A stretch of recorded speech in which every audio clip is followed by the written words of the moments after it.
ಮಕ್ಕಳೇ, ಹಿಂದಿನ ತರಗತಿಗಳಲ್ಲಿ ಏನ್ ಮಾಡಿದ್ವಿ ಅಂದ್ರೆ ಒಂದು ಪಾಠವನ್ನ ಅಧ್ಯಯನ ಮಾಡಿದ್ವಿ. ಅದೇ ರೀತಿ ಇವತ್ತಿನ ತರಗತಿಯಲ್ಲೂ ಕೂಡ ಒಂದು ಪಾಠವನ್ನ ಅಧ್ಯಯನ ಮಾಡೋಣ. ಅದಕ್ಕಿಂತ ಮುಂಚೆ ಸ್ನೇಹಿತರೆ, ತಾವೆಲ್ಲರೂ ಎದ್ದಿಟ್ಕೊಳ್ರಿ. ನಾನು ಹೇಳ್ತೀನಿಲ್ಲ, 1 2 3 4 ಅಂದಾಗ ಹೊಡಿಬೇಕು ನೀವು ಚಪ್ಪಾಳಿ. ಆಯ್ತಾ? 1 2 3 4.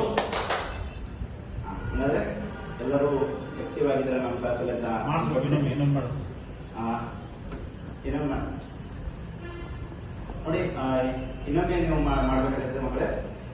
1 2 3 4. ಹಾಗಾದ್ರೆ ನಮ್ಮ ಕ್ಲಾಸಲ್ಲಿ ನೀವೆಲ್ಲರೂ ಆಕ್ಟಿವ್ ಇದ್ದೀರಾ ಅಂತ ಹೇಳಿ ಅನ್ಕೊಳ್ತೀನಿ. ಹಾಗಾಗಿ ವಿದ್ಯಾರ್ಥಿಗಳು ಎಲ್ಲರೂ ಕೂತ್ಕೊಳ್ಳಿ. ಆಯ್ತಾ ಮಕ್ಕಳೇ? ನೋಡೋಣ, ಕೆಲವೊಂದಿಷ್ಟು ಪ್ರಶ್ನೆಗಳನ್ನ ನಿಮ್ಗೆ ಕೇಳ್ತೀನಿ, ನೀವು ಉತ್ತರ ಕೊಡ್ತೀರಾ? ಹೌದಾ ಮಕ್ಕಳೇ? ಪರಿಸರ ಅಂದ್ರೆ ಏನು ಅಂತ ಅನ್ಕೊಂಡಿದ್ದೀರಾ? ನಿಮ್ ಪ್ರಕಾರ ಯಾರಾದ್ರೂ ಒಬ್ಬರು ಒಂದು ಹೇಳಿ. ನಮ್ಮ ಸುತ್ತಮುತ್ತಲಿನ ವಾತಾವರಣವನ್ನ ಪರಿಸರ. ನಮ್ಮ ಸುತ್ತಮುತ್ತಲಿನ ವಾತಾವರಣ ಪರಿಸರ ಅಂತ ಬರ್ತೀವಿ. ಹೌದಮ್ಮ? Very good. ಹಾಗಾದ್ರೆ ಪರಿಸರದಲ್ಲಿ ನಾವು ಏನೇನ್ ನೋಡ್ತೀವಿ? ಯಾವ ತರದಾಗಿ ನೋಡ್ತೀವಿ? ಪರಿಸರದಲ್ಲಿ ಏನೇನ್ ನೋಡ್ತೀವಿ? ಯಾರಾದ್ರೂ ಹೇಳ್ತಾರ? ಗಿಡ ಮರ ಹೂ, ಈ ತರ ಮನೆಗಳು, ವಾತಾವರಣ, ಗಿಡ ಮರ, ಹೂಗಳು, ಮನೆಗಳು, ಬೆಟ್ಟ ಗುಡ್ಡಗಳು, ಪರ್ವತಗಳು. Very good. ಕೂತ್ಕೋ. ಮತ್ತೆ ನೋಡ್ತೀರಾ? ಮತ್ತೆ ಯಾರಾದ್ರೂ ಹೇಳ್ಬೋದಾ? ಇನ್ನು ನೋಡುತ್ತೆ ನೋಡಿ, ಇನ್ನು ಏನಾದ್ರೂ ನೋಡ್ಬೋದಾ?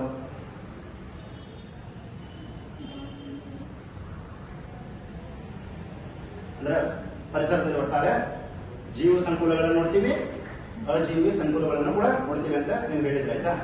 ಅವರು ಗಿಡ ಮರ ಬಳ್ಳಿ ಅದು ಗುಡ್ಡಗಳನ್ನೆಲ್ಲ ಬೆಳೆಸಿದ್ರು, ಹಿಂಗೆ ನೋಡ್ತೀವಿ ಅಂತ ಹೇಳಿದ್ರು.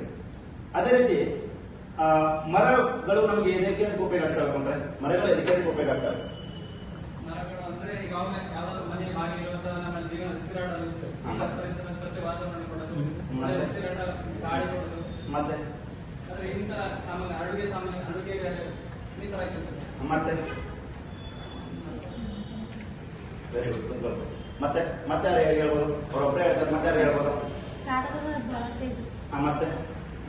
ಮತ್ತೆ ಏನು ಕೊಡ್ತಾರೆ ನೋಡ್ರಿ ನೀವು. ಅಲ್ಲಿ ನೀವು ಈಗ ಕುಂಡ್ರಬೇಕಂದ್ರೆ ಏನ್ ಬೇಕು ನಿಮ್ಗೆ? ಗಿಡ ಆಯ್ತಂದ್ರೆ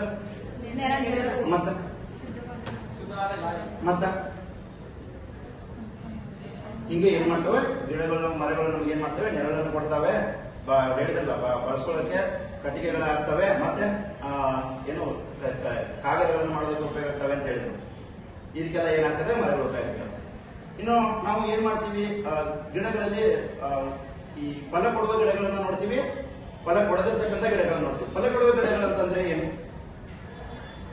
ಮರಗಳು ಫಲ ಕೊಡ್ತಾವಲ್ಲ, ಅವು ಅಂದ್ರೆ ಏನು? ಹೇಳ್ರಿ, ಅದನ್ನ ಹೇಳ್ರಿ. ಕರೆಕ್ಟ್ ಇದೆ, ಹೇಳ್ರಿ. ಹೇಳ್ಬೇಕು ನೀವು. You have to be. ಇವು ಏನಾಯ್ತು? ಫಲ ಕೊಡುವ ಗಿಡಗಳು. ಇನ್ನು ಫಲ ಕೊಡದಿರ್ತಕ್ಕಂಥ, ಫಲ ಕೊಡದೇ ಇರತಕ್ಕಂಥ ಗಿಡಗಳು ಮತ್ತೆ ವೆರಿ ಗುಡ್. ಎಲ್ಲ ನೀವು ಚೆನ್ನಾಗಿ ಓದ್ಕೊಂಡ್ ಬಂದಿದ್ದೀರಾ ಅಥವಾ ತಿಳ್ಕೊಂಡಿದ್ದೀರಾ ಅಂತ ಅರ್ಥ ಆಯ್ತು. ಏನಾಯ್ತು? ಹಣ್ಣುಗಳನ್ನು ಕೊಡ್ತವೆ ಅಂತೇಳಿ. ನಮ್ಗೆ ಹಣ್ಣುಗಳು ಎದಕ್ಕೆ ಬೇಕು ಮಕ್ಕಳೇ? ಹಣ್ಣುಗಳು ಎದಕ್ಕೆ ಬೇಕು?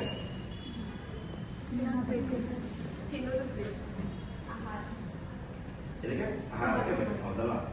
ಆಹಾರಕ್ಕೆ ಬೇಕು, ರುಚಿಯನ್ನ ಸಂವೇದಕ್ಕೆ ಬೇಕಾಗುತ್ತೆ, ಮತ್ತೆ ಕೆಲವೊಂದು ಕಂಟೆಂಟ್ಗಳನ್ನ, ವಿಟಮಿನ್ಸ್ ಗಳನ್ನ ತಗೋದಕ್ಕೆ ಬೇಕಾಗುತ್ತೆ. ಹೌದಾ?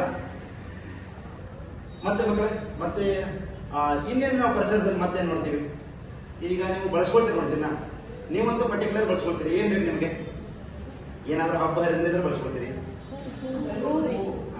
ಏನೋ ಹೂಗಳನ್ನ ಬಳಸ್ಕೊಳ್ತೀರಲ್ವಾ? ಹಾಗಾದ್ರೆ ಎಲ್ಲಿ ಬಳಸ್ಕೊಳ್ತೀರ ಹೂಗಳನ್ನ? ಪೂಜೆಗಳಲ್ಲಿ ಬಳಸ್ಕೊಳ್ತೀರಿ. ಮತ್ತೆ ಫಂಕ್ಷನ್ಗಳಲ್ಲಿ ಬಳಸ್ಕೊಳ್ತೀರಿ. ಹಂಗೆ ಫಂಕ್ಷನ್ಗಳಲ್ಲಿ ಹೆಂಗ್ ಬಳಸ್ಕೊಳ್ತೀರಿ? ಅಲಂಕಾರ ಮಾಡೋದು ಬಳಸ್ಕೊಳ್ತೀರಿ. ಮತ್ತೆ ಇನ್ನೂ ಬಳಸ್ಕೋಬಹುದು.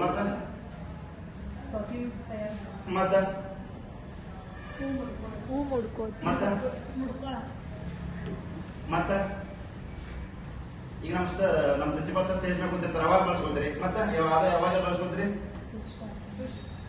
ಹೇಳ್ರಿ, ಹೇಳ್ರಿ, ಬೇಗ ಎದ್ದಿತ್ತು. ಮತ್ತೆ ಹಿಂಗೆ ಬಳಸ್ಕೊಳ್ತೀರಿ, ಹೂಗಳನ್ನ ಬಳಸ್ಕೊಳ್ತೀರ ಅಂತ. ಇನ್ನ ಹೂಗಳನ್ನ ಯಾಕೆ ಬಳಸ್ಕೊತೀರ? ಅದೇ ತರನಾಗಿ ಮಕ್ಕಳೇ, ಈಗ ನೀವು ಹೂಗಳನ್ನ ಎದಕ್ಕೆ ಬಳಸ್ಕೊಳ್ತೀರ ಅಂತ ಹೇಳಿದ್ರಿ. ಎಲ್ಲಿ ಹೆಂಗ್ ಬಳಸ್ಕೋಬಹುದು, ಯಾವ ತರ ಬಳಸ್ಕೋಬಹುದು, ಮತ್ತೆ ಹೂಗಳಿಂದ ಏನಂತ ನಿಮ್ಗೆ ಏನ ಅಭಿಪ್ರಾಯ ಇದೆ ಅಂತ ಹೇಳಿ. ಇನ್ನ ಸುಗಂಧ ಬರ್ತಕ್ಕಂಥ ಹೂಗಳಿರ್ತಾವಲ್ವಾ, ಇದಾವಲ್ವಾ, ಅವುಗಳು ನಿಮಗೆ ಯಾವ ತರದ ಹೂಗಳು ಬರ್ತಿದಾವೆ? ಸುಗಂಧ ತರನಾಗಿರ್ತಕ್ಕಂಥ ಮತ್ತು ಸುಗಂಧ ಇರ್ತಕ್ಕಂಥ ಹೂಗಳು ಯಾವ ಹೂ ಇರ್ತದೆ ಹೇಳಿ? ಸಂಪಿಗೆ, ಮಲ್ಲಿಗೆ, ಮತ್ತೆ ಜಾಜಿ, ಮತ್ತೆ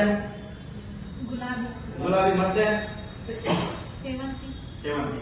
ಈ ತರನಾಗಿ ನಿಮ್ಗೆ ಹೂಗಳನ್ನ ನೋಡ್ತೀರಿ. ಅದರಲ್ಲಿ ಹೆಚ್ಚು ಸುಗಂಧ ಭರಿತವಾದಂತಹ ಹೂ ಯಾವುದು? ಮಲ್ಲಿಗೆ. ಅದನ್ನು ಮಲ್ಲಿಗೆ. ಹಾಗಾದ್ರೆ ಈ ಹೂಗಳನ್ನ ಏನ್ ಮಾಡ್ತಿದ್ರು ಮುಂಚೆ ಹಳ್ಳಿಗಳಲ್ಲಿ? ಯಾರು ರೆಡಿ ಮಾಡ್ತಿದ್ರು? ಅವ್ರಿಗೆ ಒಂದು ಪರ್ಟಿಕ್ಯುಲರ್ ಹೆಸರಿತ್ತು. ಅವ್ರಿಗೆ ಏನಂತ ಹೇಳ್ತಿದ್ವಿ? ಆಯ್ತು, ಟೈಮ್ ಆಯ್ತು, ಕಂಪ್ಯೂಟರ್ ಅದಕ್ಕೆ 5 ನಿಮಿಷದ ಒಂದು ಹಾಕಿ ಸ್ವಲ್ಪ ಮುಂಚೆ ಹೂಗಳನ್ನು ರೆಡಿ ಮಾಡ್ತಿದ್ರು. ಏನಂತ ಕರಿತಿದ್ರು ಅವ್ರಿಗೆ? ಹೂ ಕಟ್ಟೋರು ಅಂತ ತಿಳ್ಕೊತಿದ್ರೆ. ಹೂ ಕಟ್ಟೋರು ತಿಳ್ಕೊತಿದ್ರಲ್ವಾ? ಅವುಗಳಲ್ಲಿ ಹೂ ಕಟ್ಟೋರು ಬಹುತೇಕ ಯಾರಿರ್ತಾರೆ? ಹುಡುಗಿಯರು ಇರ್ತಾರೆ. ಹಾಗಾದ್ರೆ ಪೂರ್ಣ ವಾಕ್ಯದಲ್ಲಿ ಹೇಳಿ, ಏನಂತ ಹೇಳ್ಬೋದು ನೀವು? ಹೂವಾದ ಹುಡುಗಿ. ಹಾಗಾದ್ರೆ ಮಕ್ಕಳೇ, ಇಂದಿನ ತರಗತಿಯಲ್ಲಿ ನಾವು 8ನೇ ತರಗತಿಯಲ್ಲಿ ಬರ್ತಕ್ಕಂಥ